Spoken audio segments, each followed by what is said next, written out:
when Winston Churchill reached in Uganda, he looked at a country blessed not only by the green, but also the weather. And after analyzing the environment surrounding him, he said, this is the Pearl of Africa. In case you've just flown into the country, welcome to the Pearl of Africa. And in case you're always in here and live with us, well, it's just showered in some parts. Here in Kampala, it's really, we've had a downpour, and that is it. We're blessed with 2 rainy seasons. Now, what does that mean to the farmer? More so, knowing that most of our farmers depend on rainfall-fed agriculture. Go to the garden, plant. Robert Chirabonyonyitono, welcome to the Extra, and I've just talked about rains and farmers. Now, this takes me to today's topic, which is the Presidential Initiative on Banana Industrial Development. Have you heard of this? Or have you taken products that are coming from this initiative? Well, in case you haven't, or you need to know more, a farmer, an exporter, a Ugandan, because we are moving towards buy Uganda, build Uganda. And we can only push forward what we make here when domestic consumption is also very high. Though sometimes you find that a prophet is not so much honored in a city where he's born, but when you go to the export, these things are doing wonders. Now join me, welcome Reverend Professor Florence Isabye Muranga to this show. You're most welcome. Thank you.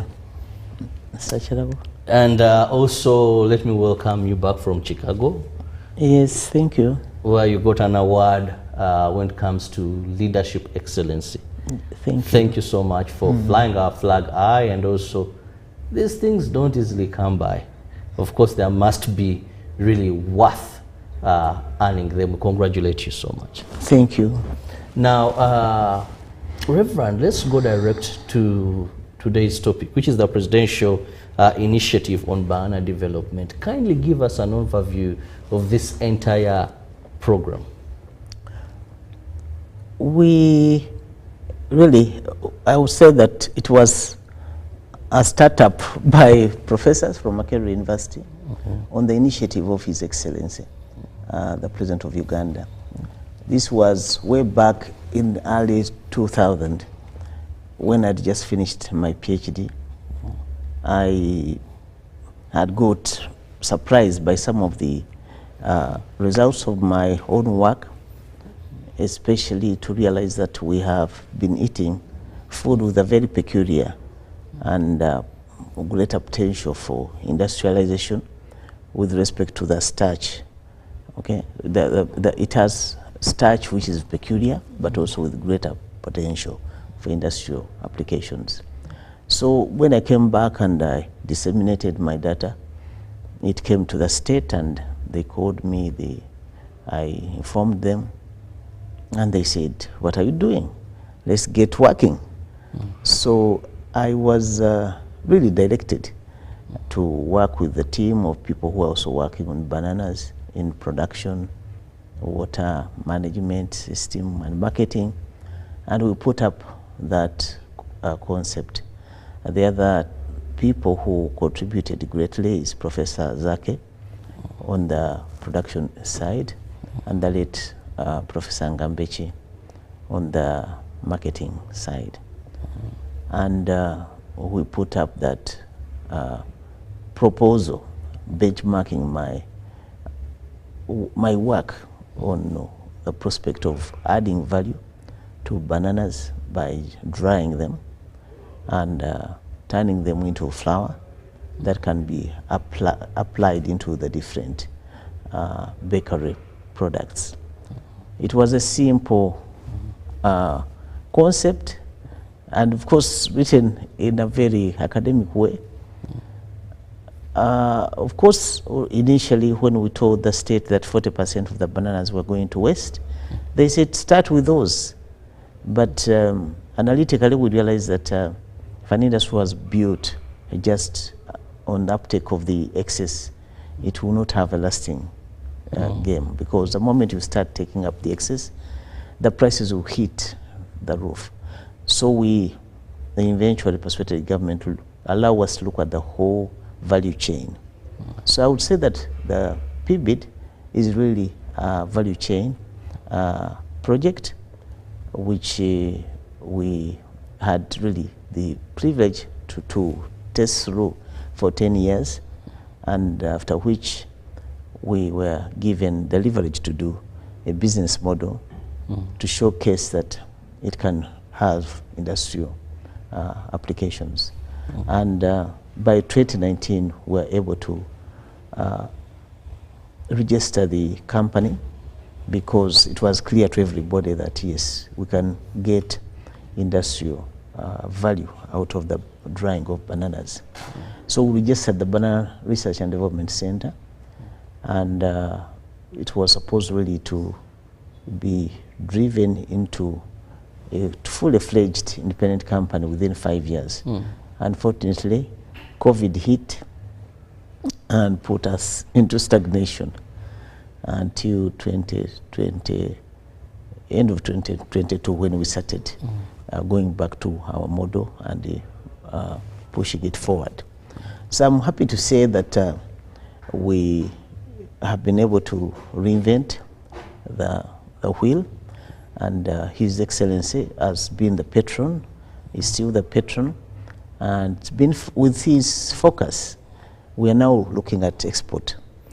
Export market is very appetizing, because there is increasing gluten intolerance. Gluten is the protein in the wheat, and many consumers of wheat products are getting intolerant to wheat. And fortunately, we have in banana flour a very rare starch that can actually work and almost substitute wheat flour up to 30 to 50% without you realizing that you are missing the wheat. So this is how we think that we're going to land in the market. But of course, we have two flagship products, the raw and the instant. And the instant is really trading among the diaspora communities, because it gives them the leverage to bring the home food easily to their tables. So that's where we are. Of course, we are looking also at import substitution on the local market. Wheat is we don't grow wheat here, and we saw what happened to the wheat market in the recent stress in the Western world. So the more substitutes we can find for wheat, the better. And I think in banana, in matoke particularly, we have a viable substitute. So we are working both through research and market testing to bring different products with reduced wheat on the market. And I'm happy to report that we are doing very well. Many people, when they've tested a product with banana flour, they don't want to go back to the pure wheat. Now, Professor, thanks for giving us that background to this initiative and how far you've moved. But one thing that comes to my mind, how and what plans do you have for mindset change? Because traditionally, a person understanding that the matoke they are used to, the banana they are used to, can be eaten in another version is something that maybe is not very easy for a common person. For people in diaspora, yes, they have maybe had very many forms of foods in such, condensed in such, the time and all that, but locally, how are you planning to break even? Break even we will, because as I said, we're looking at the comprehensive value chain. We are looking at integrating the banana flour in our menu, comprehensive menu on the market. When I say where we've been using wheat as a thickener, as a soup additive, as a sauce additive, as a porridge, we believe that we can substitute all this with banana flour, and we've tested and we have very good products. I think the greatest asset in mindset change is if what you are offering is better. And fortunately, the products that we make with the banana, with matoke, taste much better than the traditional wheat. So we believe that on the confectionery market, it's a matter of time. You find that people would not want to take a product which doesn't have wheat and which doesn't have banana as an additive. Because besides the taste, the matoke starch, as I told you, is peculiar. It gives you a fiber additive. It works like fiber, so that you don't have the constipation. Even when you put it in the chapati, you don't have the fullness that you normally have with traditional wheat chapatis.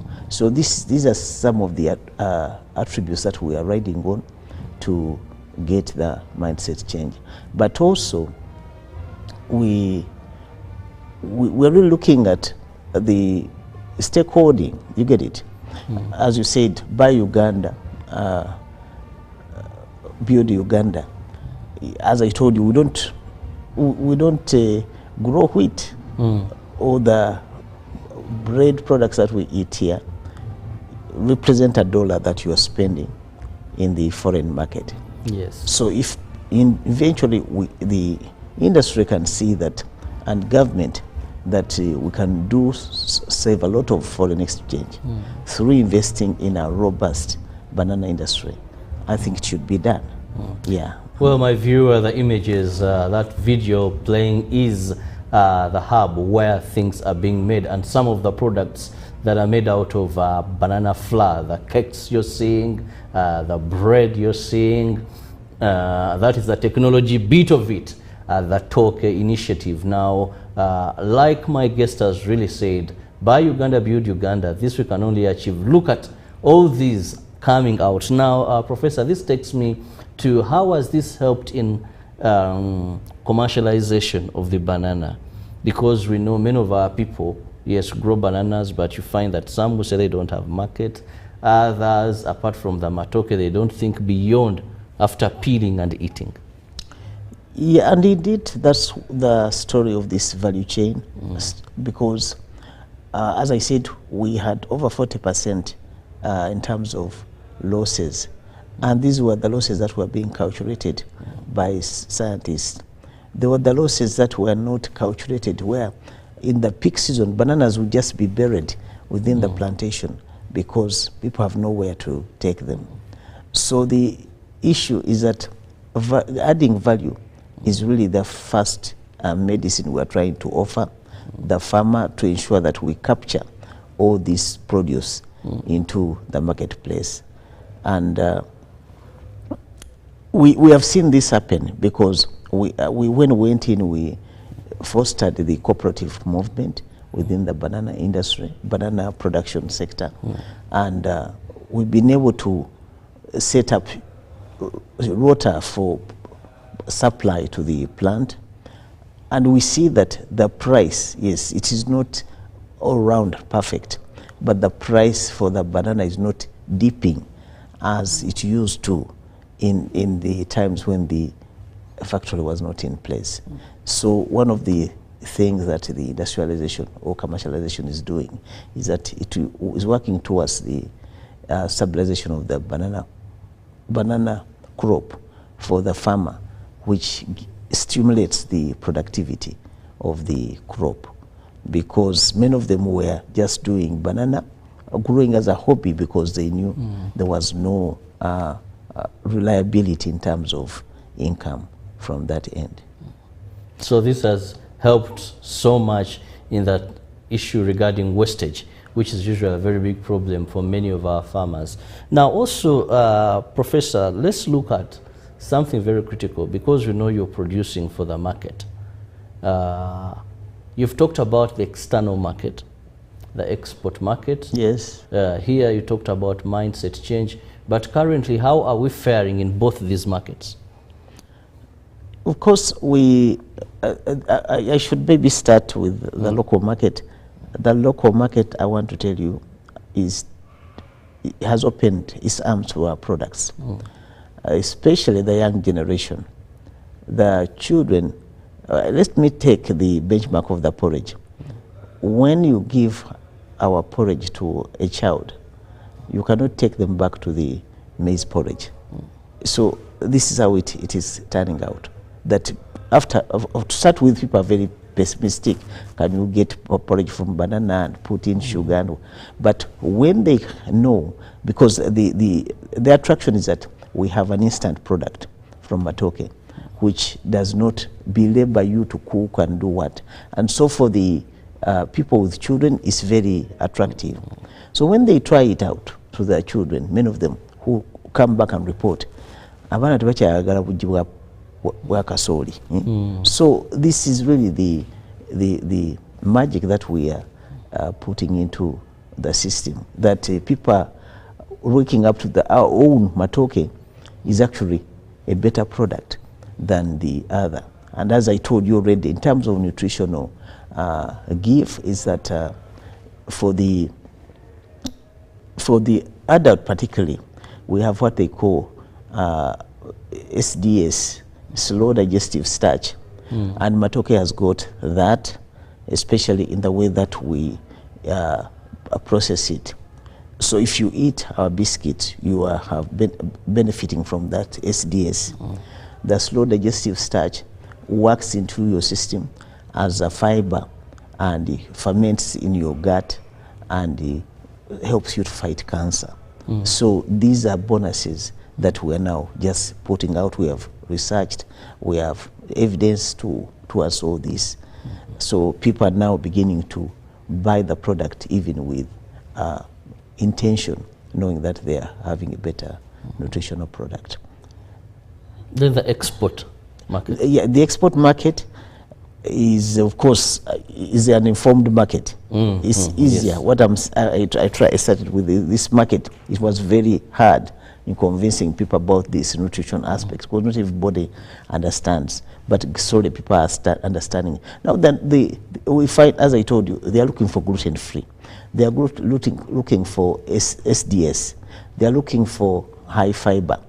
And when you put the information on the table, they find this is what they are looking for, and you have it, and you have it, producing it in a very competitive manner comparable to what they have back home.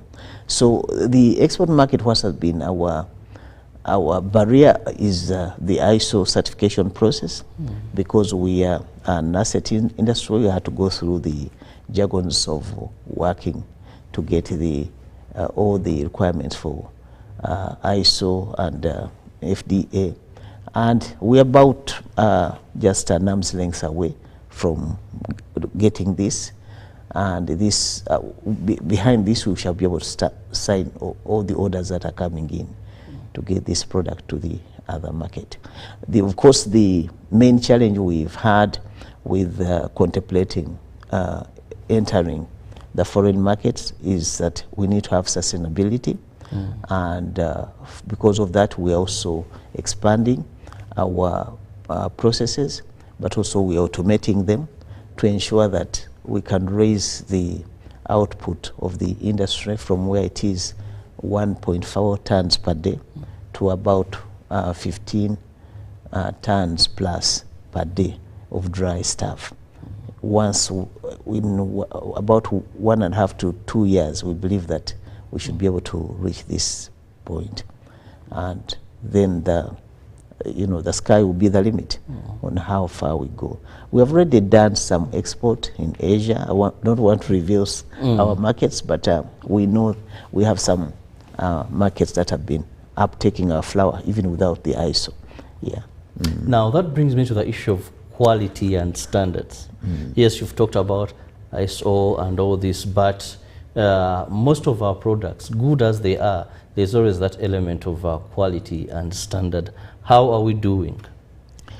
We are doing very well, I would say, and I think that's a bonus this industry has had in having been spearheaded by minds from Makerere University that already were competent in that area. We drove into our financials that we cannot put up an industry without quality assurance part. So actually we developed the quality assurance arm almost hand in hand with the industrial base.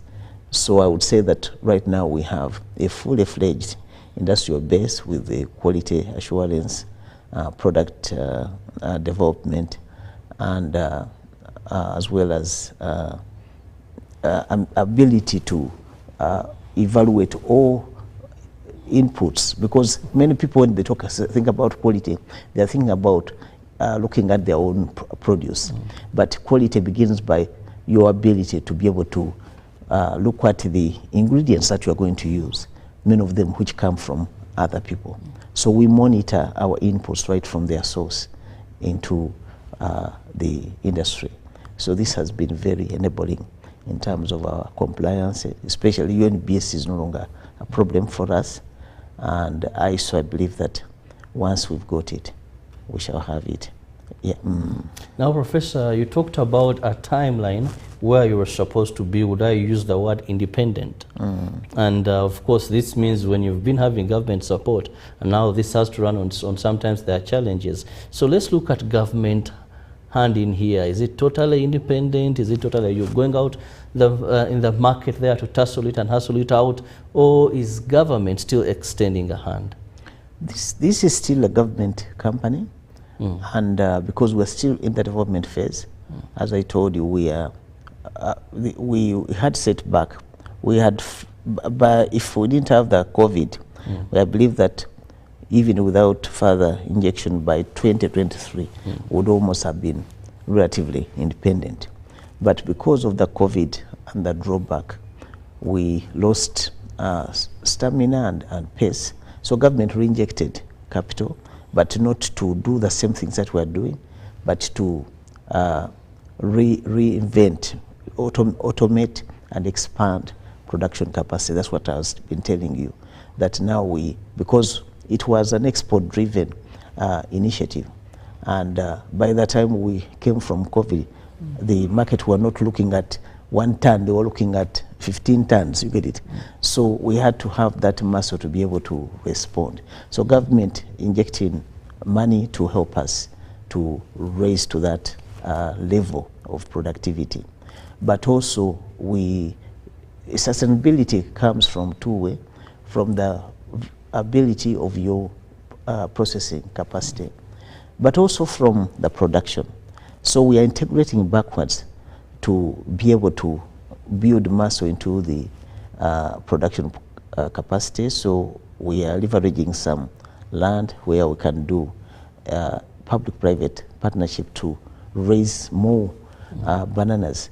So because an industry requires constant supply and at a certain set price, and you cannot do this when you're entirely just depending on the third party. But also we've woken up to the climate change evils. They are increasing because many of our farmers, every year they lose a lot of bananas. So we had to go into the climate change insurance issues, which we are now working on to ensure that we do not lose plantations of the farmers to other crops, because farmers can easily change, you know, if they find they're losing every year from bananas, they can cross over, and that will be very disastrous for the industry. So this is the way we are working towards getting the break-even. And I have I should also mention that we are integrating backwards into the communities to support them in terms of factoring into the supply chain. We're building, and this is really government financing, collecting centers and the mechanism to reach to the areas which are normally unreachable, especially when the rain comes. So once the supply chain is streamlined and dynamic, then we can be sure that all the bananas are going to be captured and brought up. We are integrating the products, we are doing crisps, we are also drying fruits, so that no banana gets wasted. And even the fiber, we are actually working on a fiber project as a give back to the communities, because we are saying, yes, when they lose their bananas to disaster, they should not be just yawning. They should cut the stems and turn them into what? Into fiber, and also sell the fiber, or use the fiber into crafts which are going to be to the market. This is really, this kind of thing you can only do when you have government input. But we believe that once all this is working together, it is going to be a very robust industry that we are all going to buy into and own as a nation. A very interesting to hear when the success that we are going through when it comes to the Presidential Banana Initiative. Many people are in agriculture, and one of the things that they find as a challenge is what they grow in the garden is perishable. So if you don't have an alternative that has value addition, that even after a long time it can be consumed, then we talk about the 40% losses that my guest has been talking about now. Here this comes to make sure that we do not have these losses, these wastages, but also to create more market, to ensure that we can still have the farmers happy, but also value addition, export. And one thing I noted so much and very interesting is substitute the wheat which we don't grow. Yet it's dangerous to our health with something that is actually better for our health, but also bring in more money and reducing exports. Allow me to go for a short break. We'll return.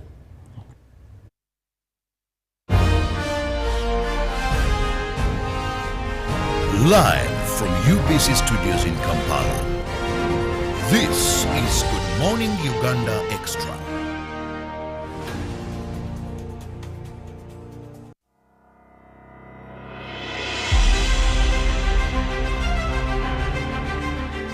Independence Day is observed as a national holiday in a country. Uganda became an independent sovereign state on 9th October 1962. Uganda is born again, free and independent.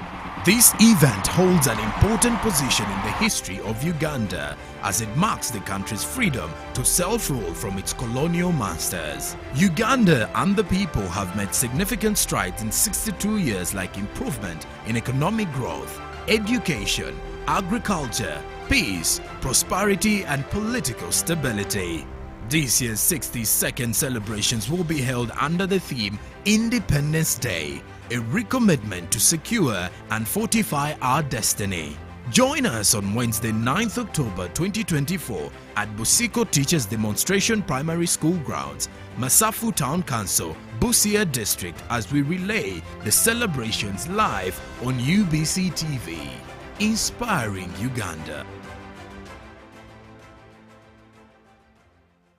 The Board, Management and Staff of Uganda Coffee Development Authority (UCDA) wishes all Ugandans a happy International Coffee Day. This year, we celebrate International Coffee Day on October 3rd, 2024 in Gulu City at Gulu University under the theme Exploring the Unique Coffees from Northern Uganda. Join us as we spotlight government's interventions to promote coffee growing in Northern Uganda for socio-economic transformation. UCDA's special program to promote coffee in Northern Uganda, which was launched in 2008, has taken root, with farmers adopting coffee growing to boost household income.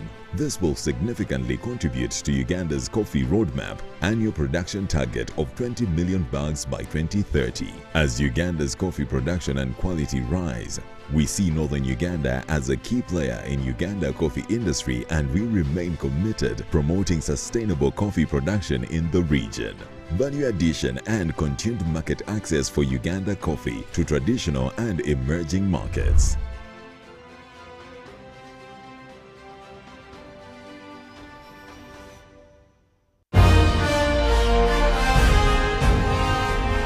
Live from UBC studios in Kampala, this is Good Morning Uganda Extra.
value addition we are discussing. That is the presidential initiative on banana industrial development. What you've been seeing, that is the production and factory that is in Bushenyi, where of course a number of bananas are being grown. To be specific, that is, we are talking of Matoke. Now with me, in case you have just joined, I have the Director General of the Presidential Initiative on Banana Industrial Research and Development.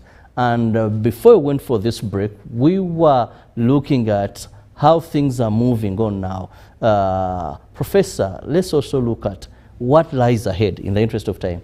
What lies ahead now that we have the factories there, we've broken markets, exporting locally, yes, people are getting aware. In the next future, more so if we come to that time, where government may say, is this self-sustainable?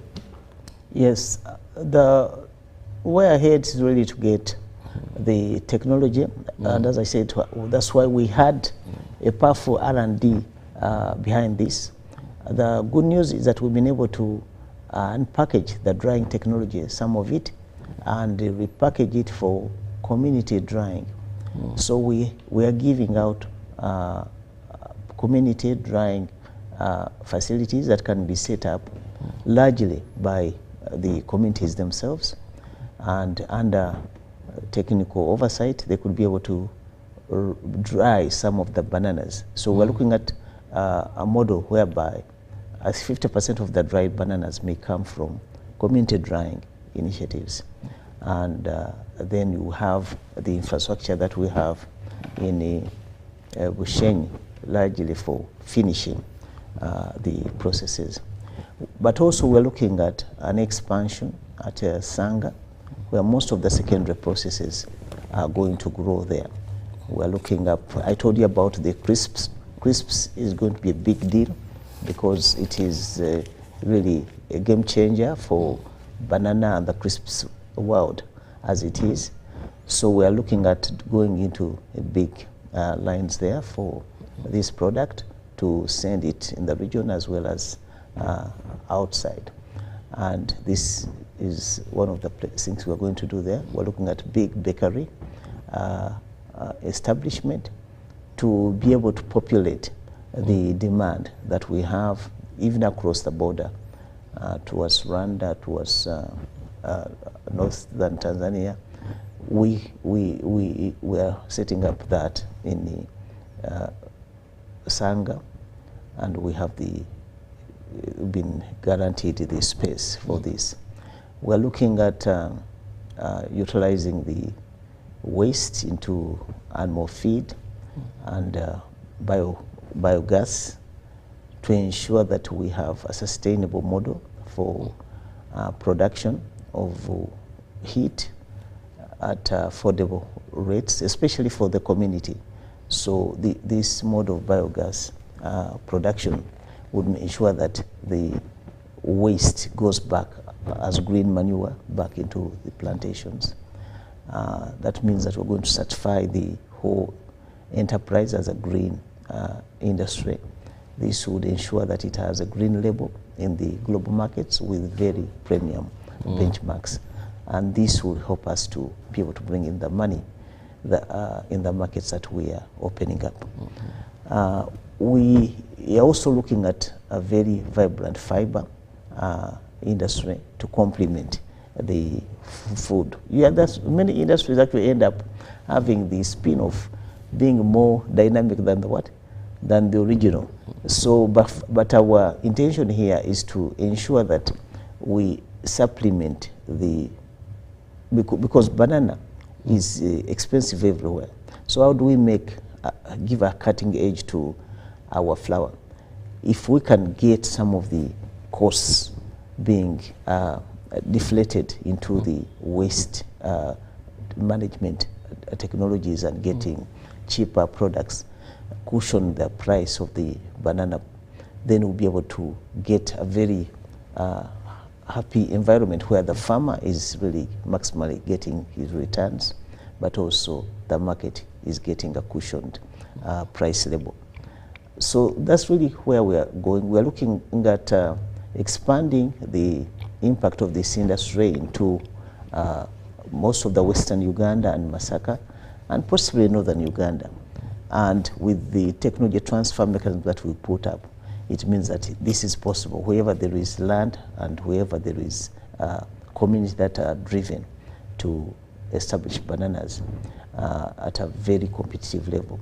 We have a model that we've set up for banana production where we can get up to 30 to 50 metric tons per hectare instead of the 5 to 10 that has been the case.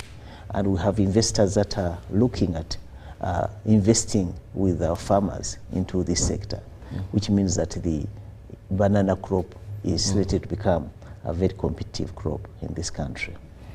Yeah. Well, the future seems very, very bright, and of course it is very important for you, a Ugandan, to have that mindset change and support. This is us. Bananas are grown here, and if government together with the other people find it important that we move this direction, why not? I just look at a world where we no longer even have all these piles come to the city. Someone feels like eating matoke. Yes, you can purchase flour. Come make it at home. Enjoy your matoke. But let's look at some of the products here. Professor, you'll explain them better. Yes, I think I've been talking about the flagship. Unfortunately, I have only the instant. This is our instant product. Yeah, so this is instant. Yes, that flour comes from food that is already been cooked and dried, and you just need to put it in water and you get either your porridge or your food, your mumbo. You can get a mumbo out of it. Oh, this just mingle through. Yes, yes. Oh, well, this and is then instant. We have the biscuits. This is about 25% substituted with banana flour. And when you taste that, you want to go back to the pure wheat biscuits. Then we have this. This is our game changer. This is a crisps. Wow.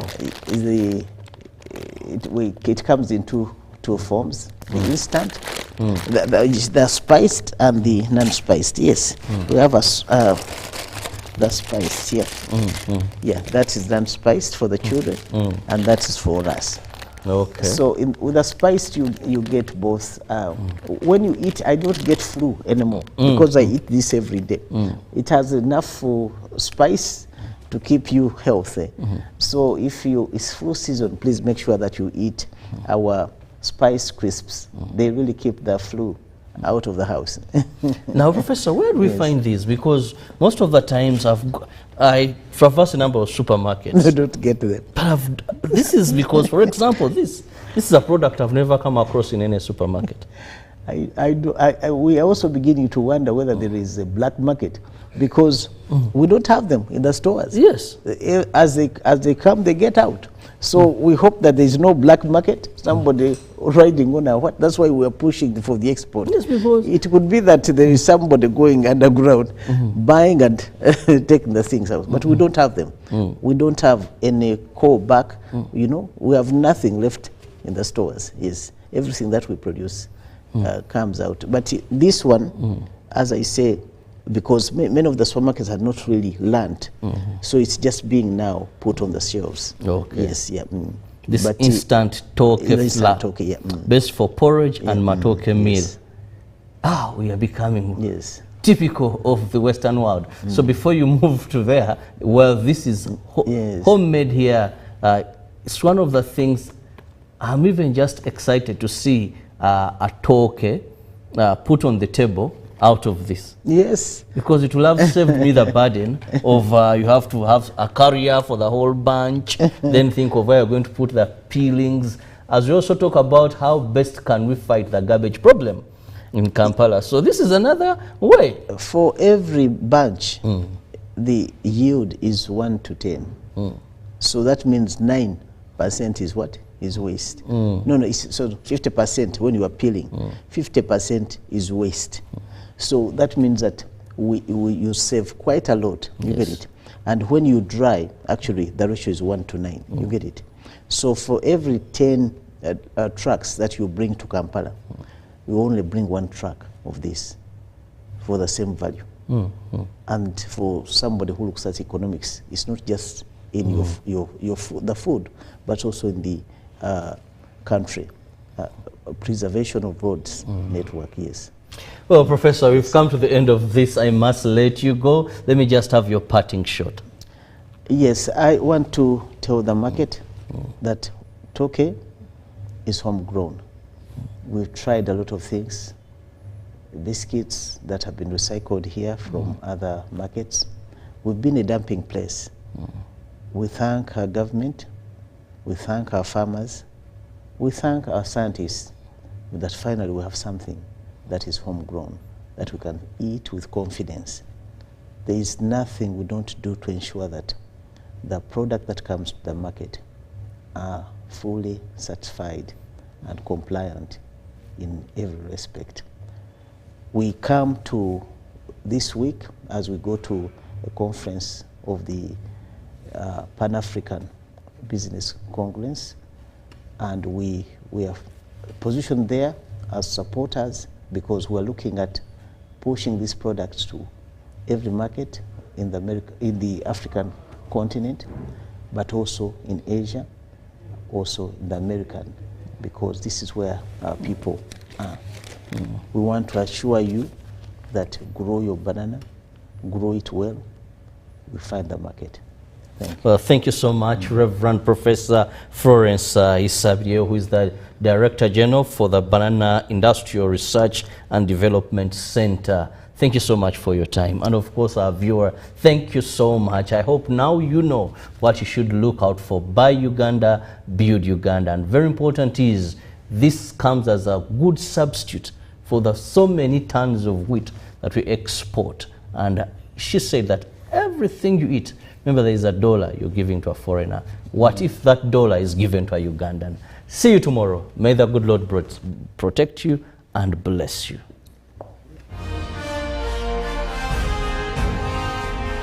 Live from UBC Studios in Kampala, this is Good Morning Uganda Extra.